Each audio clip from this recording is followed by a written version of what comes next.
Ny mofinaina isan'andro atolotry ny mpitandrina rakotina valina maoly.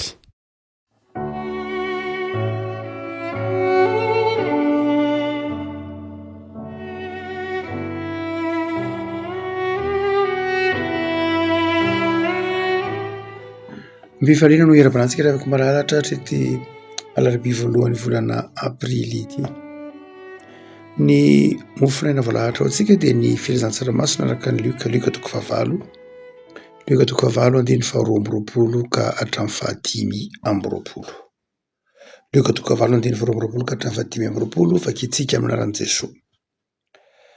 Ary tamin'ny andro anankiray dia niondrana tsambokely Jesoa sy ny mpianany ary hoy izy taminy andeha isika ankeny am-pitan'ny farihy. Dia lasa izy ary noho nandeha ny sambokely dia azo ny torimaso Jesoa ary nisy tafio-drivotra nidina tamin'ny farihy ka nila ho feno rano ny sambo. Ary saika nahita loza izy ireo ary nanatony izy dia namoha azy ka nanao hoe tompoko, maty izahay. Dia nitsanga Jesoa ka niteneniny mafy ny rivotra sy ny onjan-dranomasina ary dia nitsahatra izany ka tonga toy ny tsara ny andro. Ary hoy izy taminy, aiza ny finoanareo? Ary natahotra izy ireo sady gaga ka niresaka hoe iza moa ity? No mandidy ny rivotra sy ny rano izy ka manaiky azy zany. Ray masino, manamasinana amin'ny fahamarinana ny teninao fahamarinana. Amen. Jesoa niaraka tamin'ny mpianatra tojo tafio-drivotra no tantarain'ny Lioka amin'ity filazantsarany eo amin'ny toko fahavalo ity. Misy olana vitsivitsy izay vahany ity Lioka toko fahavalo ity eo amin'ny fiainantsika isan'andro. Misy olana mazava tsara antotan'olana mihitsy ara vahany zany Lioka toko fahavalo zany. Ny olana voalohany dia ny hoe isika olombelona dia mandrakariva nataon'Andriamanitra hanana fikasana. Tsy fahotana mihitsy akory ny manana projet, tsy fahotana mihitsy ny manana fikasana eo anatrehan'Andriamanitra. No fanohitra amin'izay ara noho izy asain'Andriamanitra manonofo isika mieritreritra izay mba hahasoa ny fiainantsika na hahasoa ny hafa indrindra koa hahasoa ny fanjakan'Andriamanitra. Asain'Andriamanitra mieritreritra an'izany mihitsy isika izay raha teo ny dikany teny eo amin'ny Mateo toko fahafito, mitadiava dia hita ianareo, dondony dia hovany ianareo, mangatady omena anareo. Izany hoe lay manana projet, manana sofitrasa, manana fikasana, manofisa zavatra tsara ho an'ny fiainanao. Izany dia tsy olana mihitsy ho an'ny ho antsika mpino ny fananantsika nofinofo izay mba mety hatsara ny fiainantsika. Fa tsy akory ny fiainana kristianina, fiainana hoe tsisy eritreretina fa eto ambonin'ny tany ka dia tsy mieritreritra n'inona fa dia misakafo dia velona mba hihinana fotsiny sanatria na velona mba hiaina isan'andro fotsiny. Tsy izay loatra, tsy fiainana kristianina zany. Fiainana kristianina dia nataon'Andriamanitra hieritreritra no avy miaraka aminy. Fa ny olana eto dia izao, Jesoa mihitsy ara ny tao anatin'ilay ny tompon'ilay projet fa tsy isika. Itsika manonofy, manana projet, manana fikasana, fa eto dia izao Jesoa mihitsy ny tompon'ilay fikasana. Ataovy hoe ilay projet antsika iarahantsika amin'ny Jesoa, ilay nofinofitsika iarahantsika amin'ny Jesoa, ilay fikasantsika ataontsika mifanaraka amin'ny fikasan'i Jesoa. Ny zavatra mifantahina dia ny hoe mety tody zavatsarotra foana ve isika na dia efa mifanaraka amin'ny sitrapon'Andriamanitra aza ny fikasana, ny projet, ny sofitrasa, ny tetikasa, ny valy, ny eny, mety tody zavatsarotra foana.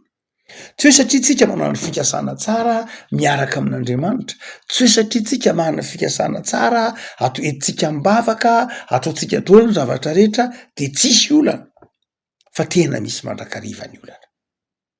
Eto Jesoa ny teny manao hoe andehantsika ho ery ampita. Any Jesoa zany ilay projet, any Jesoa ilay sosokevitra, any Jesoa ilay inisiativa hoe andaontsika ho ery ampita, any Jesoa ny fandaminana, Jesoa ny tompon'ny tetikasa, Jesoa ny tompon'ny fandarana, izy ny tompon'ny programa, andaontsika ho ery ampita. Kinanjo tonga ihany ny tafio-drivotra. Tsy hoe zany hoe satria ny zavatra ataontsika mifanaraka amin'ny sitrapon'Andriamanitra de tsisy ny tafio-drivotra na mivadika am'izay manao hoe satria misy ny tafio-drivotra de zay rehetra ataontsika de eritreretintsika tsy mifanaraka amin'ny sitrapon'Andriamanitra tsia. Fa na de mifanaraka amin'ny sitrapon'Andriamanitra ary ny projet sy ny fikasana ataontsika na dia alamintsika miaraka amin'ny tompo ara de zao mety hisy an'ny tafio-drivotra. Zay ny olana voalohany. Fomba fijery voalohany ny hoe ny tafio-drivotra zany de zao mety mitranga mandrakariva. Fa ny olana faharoa zay aseho mibety mpitranga fiainantsika fa any ity alioka toko fahavalo ity dia avy aiza ny tafio-drivotra. Avy aiza le tafio-drivotra? Raha ohatra ka mijery sika de tsy ny devoly zany aloha nampisy tafio-drivotra teo. Ndray mantsika koa rehefa tody zavatsarotra de eritreretintsika hoe ny devoly daholo ny manao azy. Mieny ny devoly no petraketraka mpisopatra, mpanimba fiainana, mpanisy vato misakana zay. Fa eto am'terioka toko fahavalo ity dia tsisy resaka devoly mihitsy eo. Zany hoe ny devoly efa mpanimba raha teo fa tsy nisy devoly zany nitondrana tafio-drivotra teo. Zay ny voalohany. Faharoa, tsy Jesoa koa no nampisy la tafio-drivotra. Zay mahatonga ny Lioka ny teny hoe Jesoa natory a. Tsisy ifandraisany amin'ny Jesoa mihitsy io tafio-drivotra io.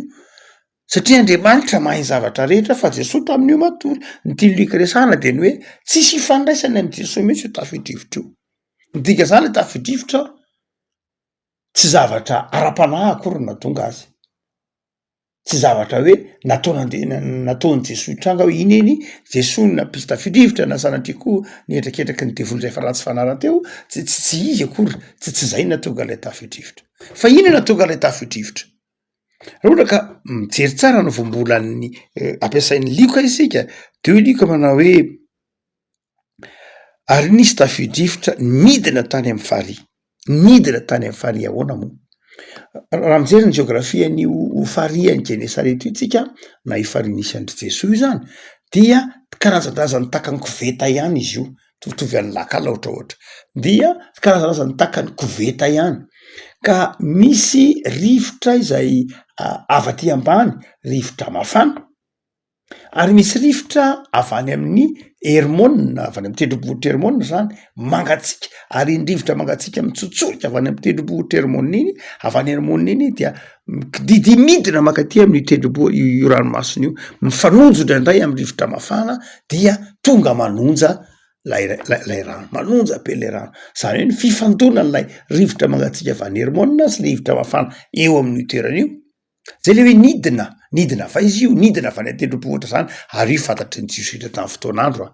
Fantatr'ohatrantsika mahalala ny hoe Varatraza, mahalala ny hoe Talio, de ohatr'izany koa ny Jios nafantatra ny rivotra avy any amin'ny tendrombohitra Hermona io zay mampanonja lay rano. Dia ny faharoa zany de zao aveza zany le rivotra avy amin'ny lalànan javaboary. Lay lalànan javaboary tsotra fotsiny zany nampisy ny rivotra io, ohatrany hoe Varatraza, lalànan javaboary, ohatrany hoe Talio, ohatrany hoe rivotra mitsoka tahaka zany, vaky ny Varatraza de ohatr'izay mihitsy zany io. Rivotra mitsoka tahaka zay, zany hoe voajanahary io zany. Misy zany zavatra mitranga eo amin'ny fiainantsika tena voajanahary. Tena voajanahary. Misy fahasahiranana mitranga eo amin'ny fiainantsika tsy hoe nataon'Andriamanitra io. Misy fahasarotana indray amin'ny projet antsika tsy hoe nataon'Andriamanitra io. Azon'Andriamanitra natao nanaka anazy fa tsy zay ny olana aloha. Fa ny fiaviany lay zavatra tsy voatery avy amin'Andriamanitra. Ka ny miantsenan'Andriamanitra tsika manao fa maninona Andriamanitra ny misy ny tany, fa maninona Andriamanitra misy ny cyclone, fa maninona Andriamanitra misy ny rivo-doza, satria misy ny lalànan javaboary. Lay lalànan javaboary zay mifehy hoe rehefa mafana ny andro, mangatsiaka ny andro, ririnina ny andro, de zao nasian'Andriamanitra loi na lalàna ao anatin'le javaboary io. De rehefa mifanojo am'ireny ndraindray le fiaritsika na lay zavatra ataontsika dia mety misy fahasarotana. Noho zany ny fahasarotana eo amin'ny fiainantsika na ny zavatratra lovantsika de tsy voatery ho kapok'Andriamanitra, tsy voatery ho sazon'Andriamanitra, tsy voatery ho fahatezeran'Andriamanitra, na de atao azon'Andriamanitra zakarana azy ireny satria ambony noho ny lalàn'Andriamanitra, ambony noho ny lalànan javaboary ny fahefan'Andriamanitra. fa ny tiany lioka tenena de ny hoe tsy zay rehetra mitondra tsy zay rehetra fahasarotana mitrango amin'ny fiainantsika akory de planin'Andriamanitra. Andriamanitra tsy manana planina mihitsy ampisy rivo-doza ny fiainantsika zay mahatokany hoe Jesosy natory. Midika zany tsy planin'Andriamanitra lay izy ho lioka fa zavatra mitranga fotsiny zao amin'ny lalànany zavaboary. De ekeny zay ho lioka. Fa ny fahatelo zay vahany ty olana ty de ny hoe moko ve rehefa miaraka amin'Andriamanitra tsika dia tsy diso lalana mihitsy. Ny valiny koa de mety ho diso lalana tsika. Ina le diso lalana? No mitojahatra io lalana io raha ohatra ka mijery tsara sika amin'ny geografia dia raha miteny Jesosy hoe andao ery ampita tsy lalana lavitra be akory izy io fa lalana vetivety kely ihany fa noho ny alina noho ny toe-javatra maro samihafa de zao very teny ambony rano ny mpianatra. Zany hoe very teny ambony rano ny mpianatra. Ny olana avany zany de ny hoe io talentantsika io ve azon'Andriamanitra ianteherana. Afaka mentehitra feno amin'ny talentantsika io ve Andriamanitra satria reto ny mpianatra mpanarato, reto ny mpianatra mpanjono, reto ny mpianatra efa mpisedra onja de niteny Jesosy hoe hitanareo ery ampita kely ery tsika andao etsaka ketsy. Rehefa volana ampiasain'i Jesosy tsy lavitra fa tena voabolana milaza hoe akaiky kely io. Saingy zao lasa ela be le izy very le mpianatra tsy nampahay azy zany zay natonga ny tompony atoroko hoe reto ange mana talenta reto efa zahatrano zatra mitondra lakana de natoro Jesosy lioka. Zany hoe niantehitra tamin'ny talentan'ny mpianatra Jesosy azony Andriamanitra iantehana ve ny talentantsika feno de zao valiny tsy. Raha vohatra ka ny herintsika riry ny miantehitra tsy manao ninninona fa matory Andriamanitra dikany hoe matory Andriamanitra ka tsy eo Andriamanitra na inona fahaiza manao tsika de tody zavatsarotra foantsika. Zay ny tiany lioka fahatelo tantaraina hoe eo ny fahaiza manao tsika na de efa zavatra efa mahazatra atsika reo na zavatra efa haitsika reo rehefa tsy eo Jesosy zay ny dikany hoe matory rehefa tsy eo Andriamanitra very ihany tsika. Manamarina an'io ny toritenin'i Jesosy ao amin'ny Jaona 3:20 tsy mahay manao na inona zany nareo raha misaraka amiko Jesosy. Zany hoe io talentantsika io zany tsy azotsika ianteherana, io fahaizantsika io tsy azotsika ianteherana fa tody zavatsarotra io rehefa tsy eo Jesosy. Reo zavatra telo raha dia tsapa amin'ity lioka toko fahavalo ty. Vahany lioka, inona ny amany lioka izany tontan'olana lehibe de lehibe eo amin'ny fiainantsika izany. Dia ho lioka manao hoe nametra-panontaniany Jesosy. Nataon'ny mpianatra de zao namohany Jesosy. Vonjeo zahay. Ary ny lioka tanàna de zao manao hoe na inona fiavian'le olana. Na loja voatsanahary io na inona. Na inona tsy fahaizantsika niaraka tamin'i Jesosy ka nitokisantsika ny tenantsika ka tsy nekenantsika tamy. Na inona lafiny zavatra mety ho mahazo atsika de izao rehefa tody zavatsarotra de Jesosy atsona. Zay ny tiany lioka tenena.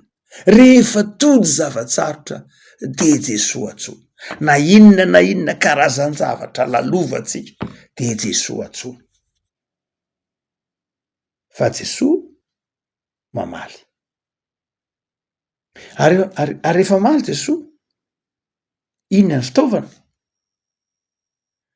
Fitaovana zay asain'i Jesosy ananatsika metrahan'i Jesosy fanontaniana dia aiza ny finoanareo. Aiza ny finoanareo. Ny finoantsika no fitaovana anontaniany Jesosy eny am-pelantanantsika. Mamaly zany lioka eto manao hoe atsoy Jesosy de manana finoana. Na inona zavatsarotra lalovantsika, na inona zava-manahirana izay lalovantsika, Jesosy atsona. Ary fa tsy io ny finoana. Ny finoana no entsika misedra ny sarotra. Ny finoana no entsika misedra ny zava-manahirana na eritseritran'izy io na lalàna zavaboary io na etraketrak'olona io na inona rehefa eo ny finoantsika de hoy ny filazan'ny lioka azy manao hoe mivany olana. Jesosy eo foana. Amin'ny lioka zay tiany ho takatrao amin'ny terinandro masina de zao Jesosy eo antsampokely. Jesosy azonao atsona rehefa miditra am'ty eto Jesosy na inona milamina ary miantso an' Jesosy amin'ny finoana. Afaka malala fotoana ny fandiniteny zao dia matoky ny tompo fa mihaino vavaka izy ary eo akaikinao.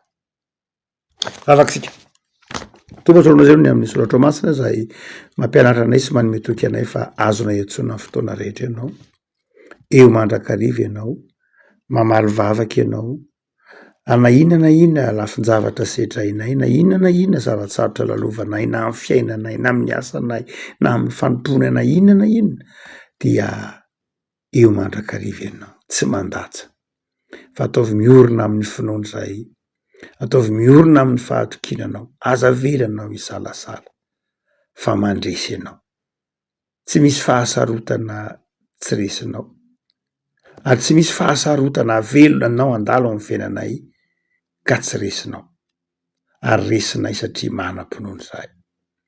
Da ny tontolo andronay anio Jesosy mba ho tontolo andro iankinanay aminao, hanananay fandresena sy fifaliana, mamindrafo anay raha be fisalasalany zahay fa mitoeranay mandrakariva.